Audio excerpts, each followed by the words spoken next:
I never expected my life to unravel the way it did when I discovered my wife's betrayal. I had built my world around us, believing we were strong and unbreakable, but one night changed everything.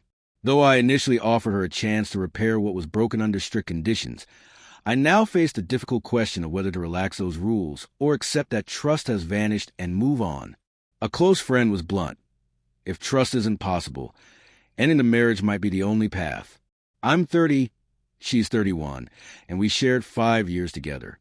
The breach happened last year. She had gone out, as she often did, usually returning by midnight. That night, she didn't come home until 5 a.m., drunk, withdrawn, and almost silent for days. After relentless questioning, she finally confessed, and my world fell apart. I had long felt uneasy about her nights out, especially with a certain man in her circle, but I never had reason to doubt her until that moment. Heartache drove me to pack my things and leave that night. She pleaded for me to stay, but I needed distance. I spent a few days at a friend's place before agreeing to speak with her again. When we met, she expressed deep remorse, swearing it would never happen again and promising to do whatever it took to mend our bond. I agreed to give her another chance, but only under strict rules.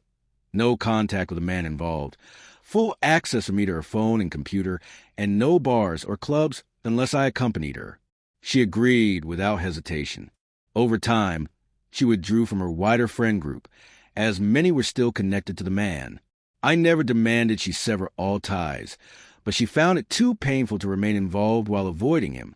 I didn't check her devices, and while I occasionally join her on outings, nightlife isn't something I enjoy. Still, the relationship felt empty. I considered loosening the restrictions, but the sting of betrayal lingered. A friend advised plainly that if I couldn't trust her, I should leave, and his word stuck. Though love remains, the connection we once shared has faded. She says she's happy with me, but her energy is muted. 3 weeks after opening up about this, I felt grateful for the insights I gained from friends. They were intense but valuable. Before the betrayal, our life was vibrant. We spent time outdoors hiking, camping, rock climbing, and exploring both local and international destinations. Date nights were a cherished habit, and intimacy was strong. The only tension came from her love of nightlife, which I never enjoyed. I asked her only to cut ties with the one man she had been unfaithful with, yet the loyalty of her friends left her isolated. Recently, she told me her former friends criticized her for avoiding him, rationalizing his behavior. Now, our bond feels hollow. We go on occasional hikes and dates, but they are rare. Physical closeness has almost vanished. She tries, but I struggle to reciprocate. In conversation, she reaffirmed her commitment and my rules, but doesn't feel entitled to make requests of her own. She fully acknowledges her mistake and its consequences. I suggested couples therapy, and she agreed without hesitation.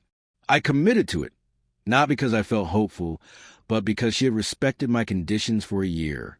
Deep down, I doubted I would ever trust her fully again. If therapy failed, I was prepared to walk away. A comment from a friend prompted me to consider why she cheated, something I planned to explore in therapy. 3 months later, after weeks of therapy and multiple attempts to find the right therapist, we began confronting our issues directly. The conversations were raw and painful. When I finally asked why she betrayed me, she admitted it was curiosity. A friend had recounted her own experience with the man, and while under the influence of alcohol, my wife gave in. She said regret overwhelmed her as soon as she sobered.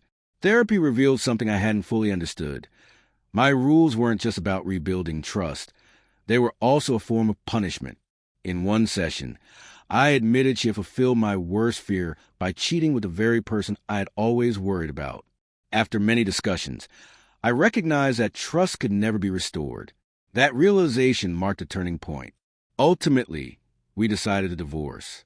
Financially, we are both stable, and with no children or property complicating matters. It feels like the relationship ended long ago. If you want, I can also create a more concise, emotionally gripping version of the story that flows like a first-person memoir or personal essay, keeping all the intensity but tightening the narrative. Do you want me to do that?